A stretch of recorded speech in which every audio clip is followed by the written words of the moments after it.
So hey guys, welcome back to the channel Arthonomics, and yes, we are going to today learn about basic concepts in economics. तो सबसे पहले हम बात करते हैं economics exactly होता क्या है।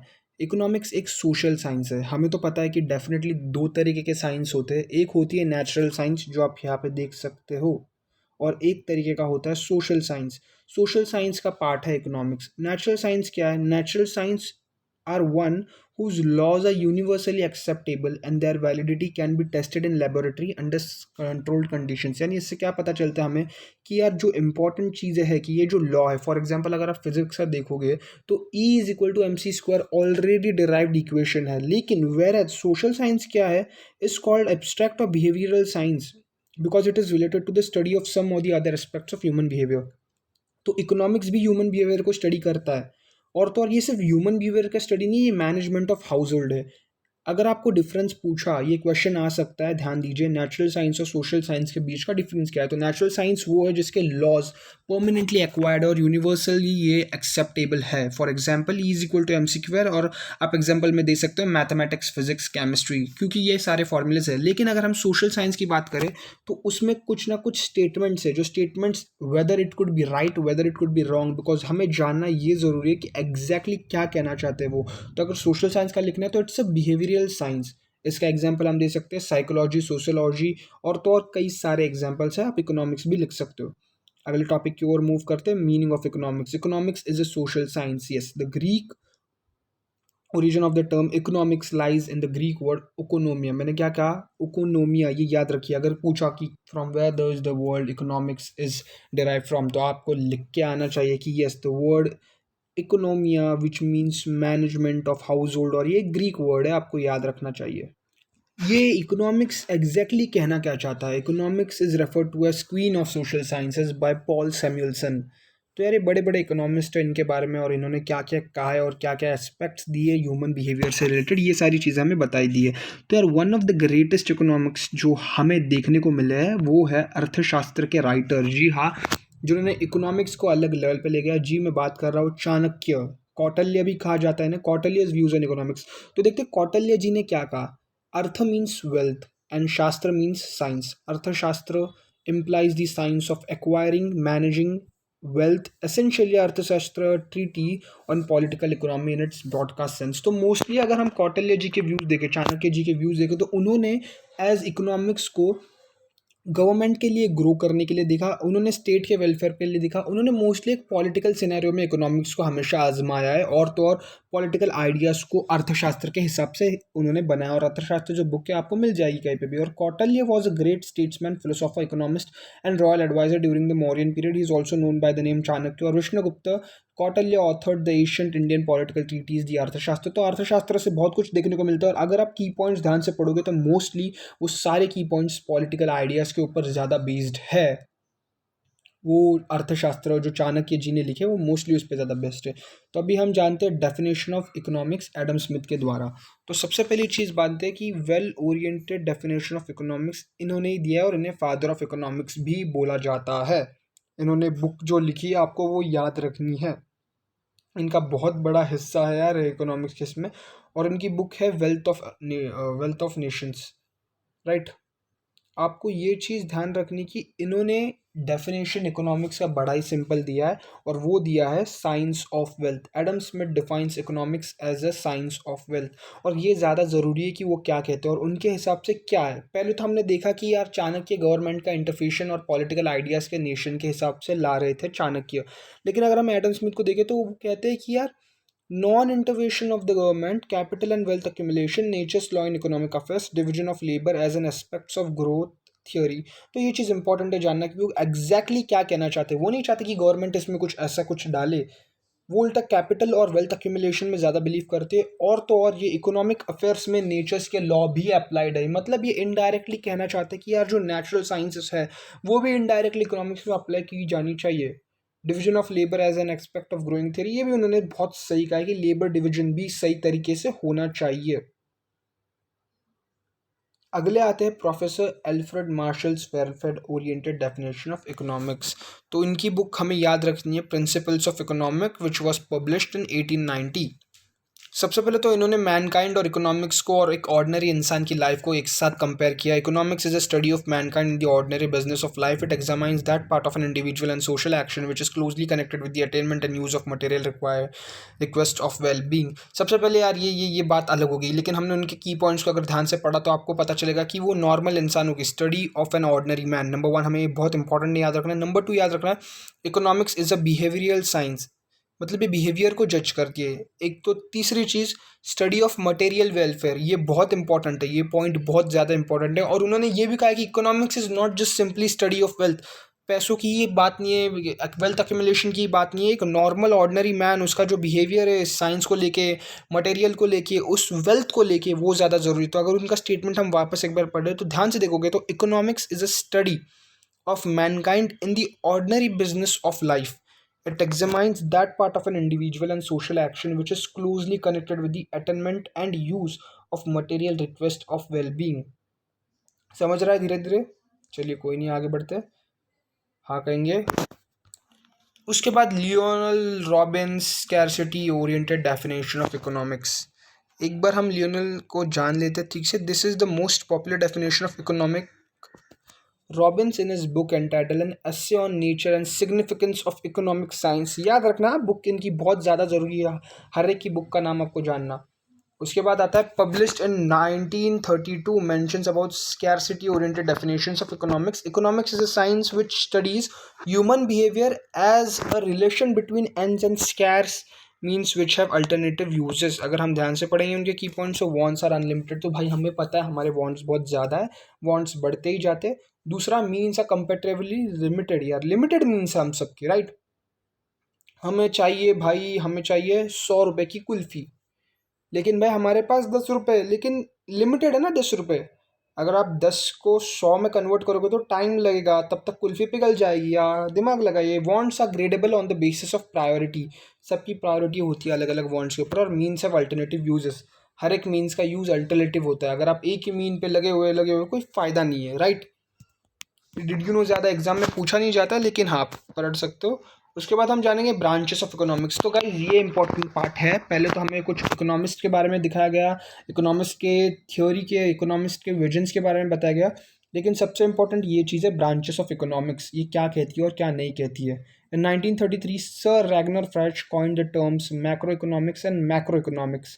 These terms are derived from Greek word micros and macros respectively. तो माइक्रोज इकोनॉमिक्स को हम जानेंगे, मैक्रोज को आगे पढ़ेंगे. सबसे पहले मैक्रो मीन्स स्मॉल. जी हाँ, मैक्रो मीन्स छोटा. ये इकोनॉमिक्स अलग होती है. ये इकोनॉमिक्स छोटे behaviour of individual variables. For example ये नेशनल इनकम को कभी भी काउंट नहीं करती. ये आपके इंडिविजुअल पर्सनल इनकम को ज़्यादा मायने में रखती है. For example household worker, firm, industry, इन सारी चीज़ों के.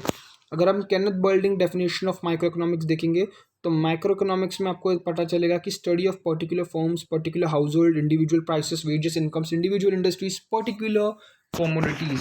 कमोडिटीज शब्द याद रखना है पूरे चैप्टर में, ये बहुत इंपॉर्टेंट शब्द है commodities. Next, basic concept of economics. Macro economics, हाँ ये हमारे पूरे वॉन्ट्स के ऊपर एक क्वेश्चन आता है इस पे कि explain different wants and characteristics of wants. तो गाइस चलिए वॉन्ट से शुरुआत करते हैं. It is difficult to define want in few words. In common language want can be referred to as a need.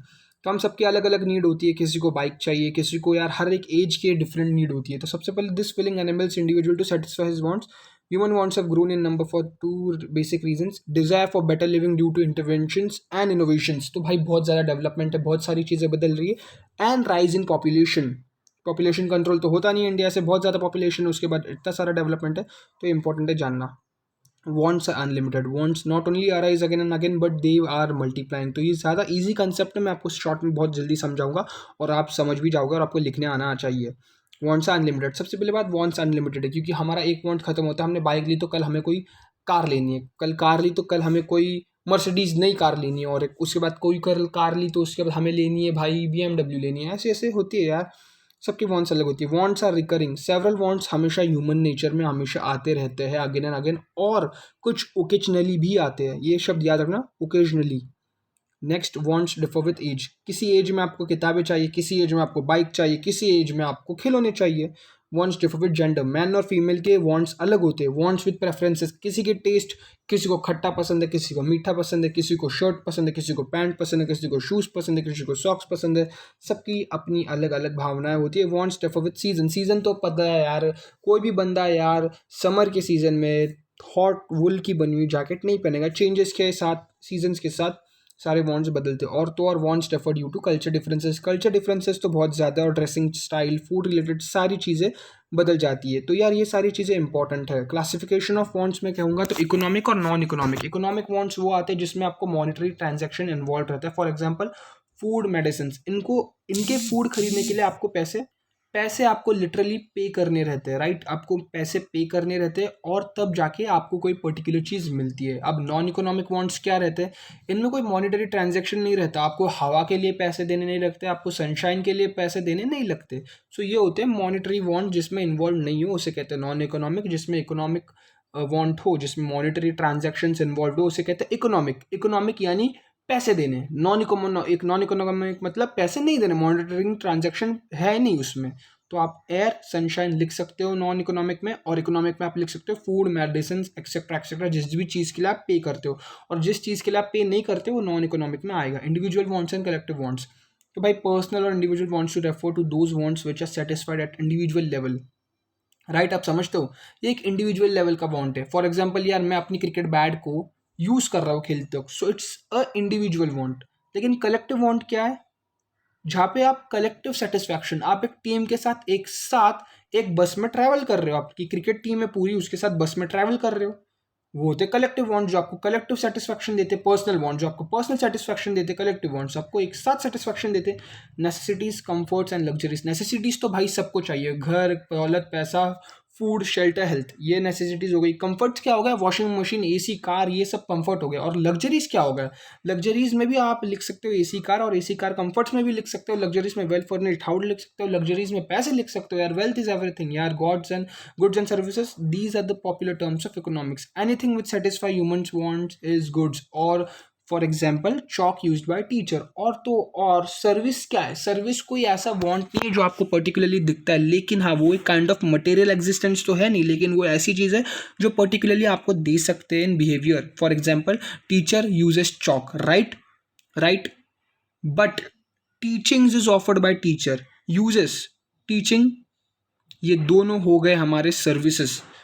उस गुड्स को लेके क्या सर्विस प्रोवाइड की, ये ज़्यादा इंपॉर्टेंट है। अब यूटिलिटी क्या है, ये अभी एक कमोडिटी की कैपेसिटी है कि क्या वो हमें सेटिस्फाई कर पाती है या नहीं, राइट।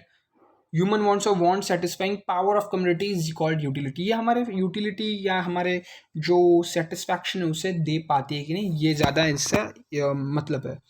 अभी value, value has two approaches, value news and value in exchange. Value news का मतलब क्या होता है, वैल्यू न्यूज मतलब नो वन हैज टू पे price for sunshine but it has immense worth of life, can never be doubted. In economic language sunshine has high value in news, right. आपको इसके लिए पे तो नहीं करना पड़ रहा है ना सनशाइन के लिए, बट वो हाई वैल्यू न्यूज है। और वैल्यू इन एक्सचेंज क्या होता है, वैल्यू इन एक्सचेंज इसके लिए आपको पे करना पड़ता है। A good which commands a price is termed as economic good, right? It refers to worth of commodity or service expressed in terms of another commodity. When this value is expressed in terms of money, it is called price of commodity. आपको exchange में करना पड़ रहा है, लेकिन एक paradox भी है। आप मुझे बताइए, मैं आपको डायमंड दे रहा हूँ और अब वाटर दे रहा हूँ पीने के लिए, आप क्या चूज करोगे। अब डेफिनेटली डायमंड को देखोगे, या डायमंड बेच के मार्केट में बहुत पैसा आएगा, पानी का क्या है। लेकिन यार यहाँ पे high in use but low in exchange value water है, क्योंकि वाटर हर जगह अवेलेबल है, लेकिन डायमंड की स्कैरसिटी की वजह से उसका वैल्यू इन यूज ज्यादा है, राइट। आप समझ रहे हो, वो लो वैल्यू इन यूज है but high exchange value due to scarcity, ये डायमंड है। तो हमें ये जानना ज़रूरी है, ज़्यादा पैसा लोग डायमंड को देंगे रादर देन पानी। आप ध्यान से देखोगे, पानी आपको यार 10 रुपये मिलिएगा, लेकिन यार डायमंड आपको 10 करोड़ में दे देंगे। ये ज़्यादा ज़रूरी है, ये आपके लिए होमवर्क है। Which of the following is free good और इकोनॉमिक गुड। चलिए होमवर्क की बजाय फ्री गुड देखते हैं। Water and river free good, oxygen in cylinder ये आपका इकोनॉमिक गुड है यार, ये एक सिलेंडर के अंदर है। सनशाइन फ्री गुड है। वाटर प्रोसेस्ड फॉर ड्रिंकिंग, ये भी एक प्रोसेस्ड वाटर है, ड्रिंकिंग वाटर है, So definitely we have to pay for it. It's an economic good.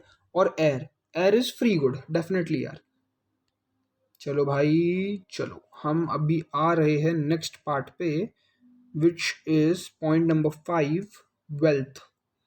Anything which has market value and can be exchanged is wealth. We all need wealth. Wealth is something that we all need. Wealth के भी चार type है। Utility, जो पहले मैंने बताया कि a commodity must have the capacity to satisfy human wants, furniture, refrigerator. Scarcity, यार अभी एक कमोडिटी स्कार्स रहती है लेकिन supply in relation to its demand if it is to be included in term wealth. Example, all economic goods for which prices to pay, सबकी कुछ ना कुछ वैल्यू होती है। नेक्स्ट आता है ट्रांसफरेबिलिटी। ट्रांसफरेबिलिटी मतलब क्या? Community must be transferable from one person to another. For example, jewellery, vehicles, मतलब ये एक प्लेस से दूसरे प्लेस पे ट्रांसफर होनी चाहिए। एक्सटर्नलिटी, एक ऑब्जेक्ट तभी ही ट्रांसफर हो सकता है जब वो ह्यूमन बॉडी से एक्सटर्नल हो। Only if it is external to human body. Example हो गया बैग और चेयर। ये ज़्यादा ज़रूरी है हमें जानना। Point number 6, personal income. So earnings received by a person from all his sources is called his personal income. ये एक किसी इंडिविजुअल की है। अब ये पीडीआई क्या है, पर्सनल डिस्पोजल इनकम क्या है? So it is the income which is kept aside or the leftover which is gone after the payment of direct taxes such as income tax and wealth tax. So एक बार वापस पढ़ेंगे, it is the that part of personal income which is left over after payment of direct taxes such as income tax and wealth tax. Example याद रखना आप ये income following are the various types of income. Fix income, income which remain stable over a period of time. Fluctuating income, income which is not fixed but keeps on changing, yes ऊपर नीचे होता रहता है। Money income, it is the income received in actual currency of country. In other words it is the income in cash. Example, ₹5,000, rupees लगाना मत भूलिए। Real income क्या है? It is the purchasing power of money income. Example, commodities purchased out of money income. अब ये क्या है? Contractual income, this income is paid as per the terms and conditions of a particular contract, right. Residential income, income which is left over after making payments of all the factors of production in a residential income. मतलब हमने हमारा total खर्चा हुआ है 120 रुपये, लेकिन हमारे पास है 150 रुपये, तो 30 रुपये बचते, वो 30 रुपये हो गए। Residential income, earn income, income obtained after participate in productivity activity. Earn income क्या है भाई? Income receive from all sources without indulging any productivity activity. मतलब यार विंडफॉल गेन्स, लॉटरी प्राइसेस, आपने कुछ प्रोडक्टिव किया नहीं, आपको पैसे मिल गए। Economic activities can be classified into 4 types which include production, distribution, exchange and consumption. तो भाई प्रोडक्शन क्या है? Production is the creation of utility. There are 4 factors of production such as land, labour, capital and entrepreneur. Land is an economic factor. सबसे पहले तो यार ये बहुत ही छोटे छोटे टर्म्स है। लेबर भी आप आराम से, लेबर क्यों चाहिए भाई? Factor, human factor, production, mental and physical, carpenter, accounter, engineer. Capital क्यों चाहिए? मैन मेड फैक्टर, ये सब छोटा है यार, ये कुछ नहीं। एंटरप्रेन्योर क्यों चाहिए भाई? शार्क टैंक नहीं देखते? आपको पता नहीं एंटरप्रेन्योर क्यों चाहिए? Distribution, it is division of labour among, ये देखो यार, ये भी यार इम्पोर्ट एक्सपोर्ट का काम है। Exchange, sale, purchase and services to provided to the customer. और कंजम्पशन क्या है? It is making use of goods and services to satisfy human wants. तो गाइज आज के लिए बस इतना ही। मैक्रो इकोनॉमिक्स हम फिलहाल बाद में देखेंगे। चैनल को लाइक कीजिए। चैनल को आप लाइक कैसे करोगे यार? अब बेल नोटिफिकेशन आइकॉन प्रेस कीजिए, ये बहुत ही इंपॉर्टेंट चैप्टर है। फिलहाल मैंने आपको बहुत फास्ट सिखाया, आप ये वीडियो थोड़ा स्लो भी देख सकते हो और आपको मज़ा आएगा definitely. See you until next video, bye bye, take care, शबा खैर।